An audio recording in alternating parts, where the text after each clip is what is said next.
Assalamualaikum warahmatullahi wabarakatuh. Kembali lagi dengan saya Ahmad Tori Firmansyah. Kali ini kita akan membahas tentang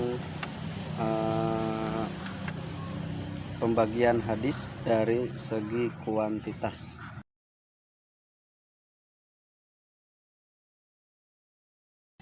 Gambaran sederhananya, bayangkan kita menerima berita bahwa jalan raya di depan macet total.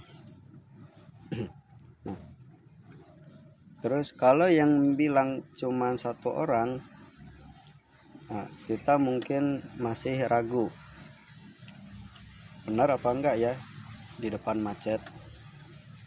Jangan-jangan dia salah lihat, ataupun bisa jadi dia bohong. Tapi kalau ada 50 orang yang lewat dan semuanya ngasih kabar atau bilang hal yang sama, kita pasti langsung percaya tanpa ada rasa bimbang atau ragu sama sekali. Paham kan maksudnya? Sekarang kita masuk ke tema. Nah, dalam ilmu hadis, cara kita menerima informasi dari Rasulullah juga dinilai dari seberapa banyak orang yang menyampaikannya. Ini juga disebut sebagai pembagian hadis dari segi kuantitas atau jumlah orang yang meriwayatkannya. Secara garis besar, jalurnya dibagi menjadi dua: hadis mutawatir dan hadis ahad. Hadis mutawatir yaitu berita yang mustahil bohong, artinya kebenarannya itu sangat akurat.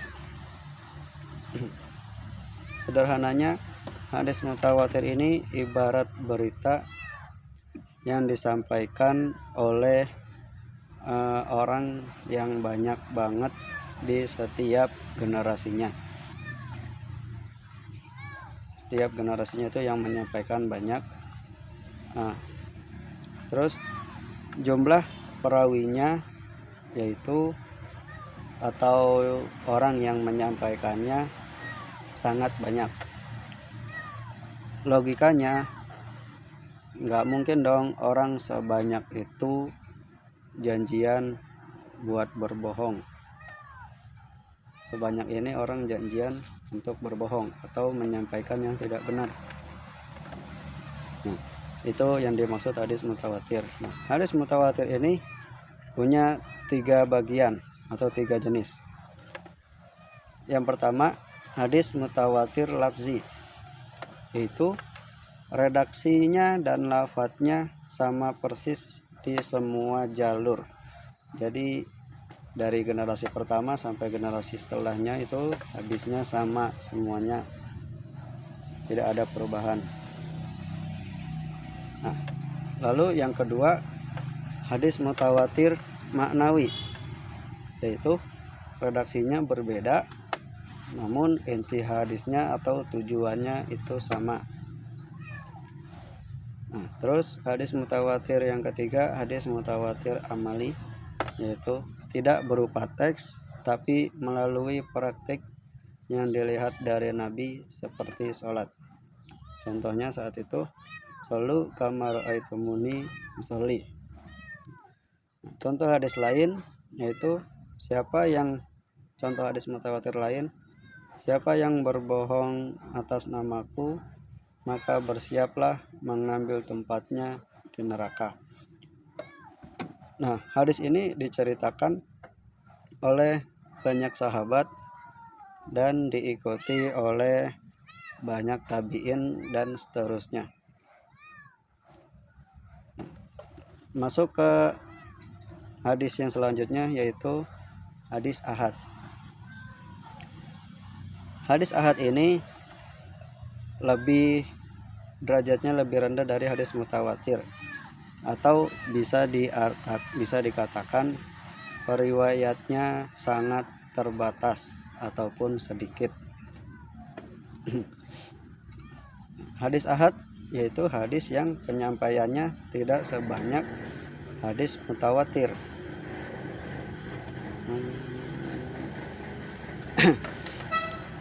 Hadis ahad punya 3 tingkatan, sama seperti hadis mutawatir tadi punya 3. Nah, hadis ahad juga punya 3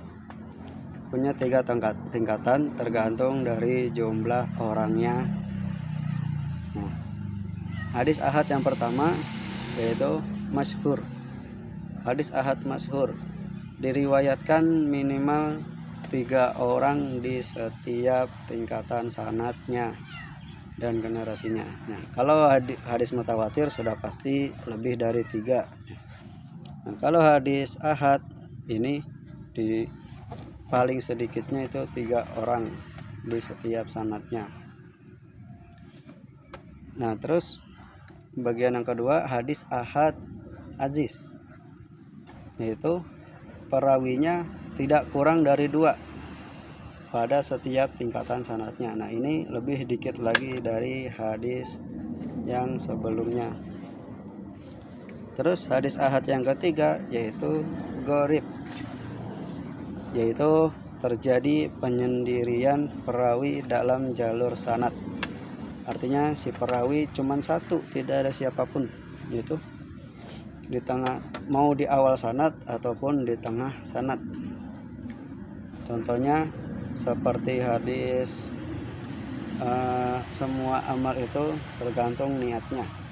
Nah, hadis ini di tingkat sahabat cuman diriwayatkan oleh Umar bin Khattab yang menyampaikan hadis itu.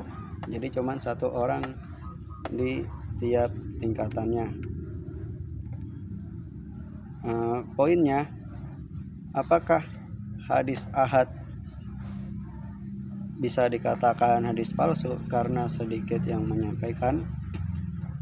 Nah, tentu tidak ya. Nah, disinilah para ulama berusaha bekerja keras memeriksa bagaimana orangnya yang meriwayatkan hadis tersebut. Kalau yang menyampaikannya 1 atau 2 orang, tapi orang itu sangat jujur, soleh, hafalannya kuat, dobit gitu, tidak mudah lupa, maka hadisnya tetap bisa dikatakan hadis sahih dan masih bisa kita amalkan hadisnya.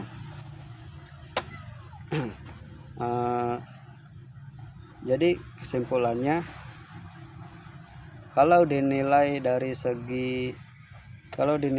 jumlah orang yang membawa cerita atau yang menyampaikan hadis, itu cuma ada 2, hadis mutawatir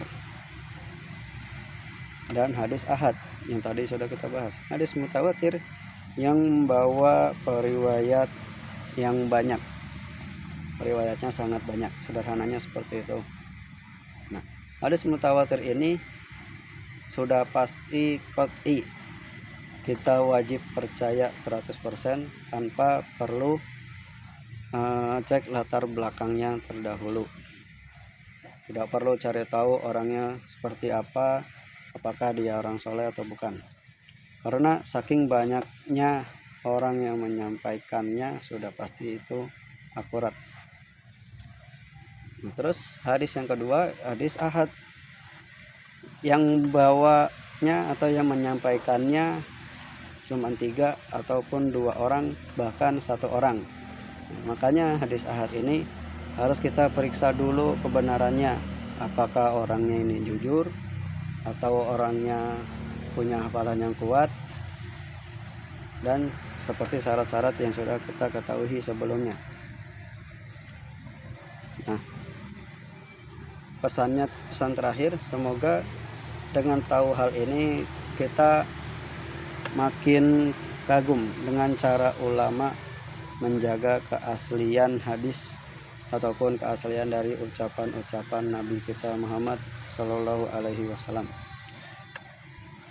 Kurang lebihnya saya mohon maaf, terutama jika ada gangguan-gangguan suara. Terima kasih atas perhatiannya. Jangan lupa like, komen, dan subscribe.